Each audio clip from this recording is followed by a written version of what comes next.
If the HCF of 65 and 117 is expressed in the form of 65m plus 117n அப்படின்னா then find the value of m and n கிடைச்சிட்டாங்க. என்ன கொடுத்துட்டாங்க? ரெண்டு number கொடுத்துட்டாங்க. அந்த number யாரா? 65 117. இவற்றினுடைய மீப்பெரு பொது காரணி அதான் HCF. ஓகேங்களா? அந்த ஆன்சர் வந்து அவங்க என்னது ஆன்சராக கொடுக்காம ஒரு இதாக கொடுத்துட்டாங்களா ஈக்குவேஷனாக. என்ன கொடுத்துட்டாங்க? 65m plus 117 என்ன கொடுத்துட்டாங்க அப்படின்னா இந்த m அண்ட் என்னோட வேல்யூ கேட்டிருக்காங்க. அப்போ நினச்சி நம்ம வந்து இதுக்கு ஆன்சர் எடுத்தால் என்னது we got the answer of HCF அப்படின்றாங்க.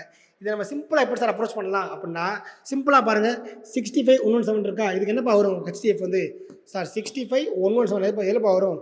தஜந்தில் வரும் டேபிளில் எத்தனை 15 65 அத்தனை 13 × 9 எத்தனை நமக்கு 117. இப்போ வந்து HCF யார் 13 தான்.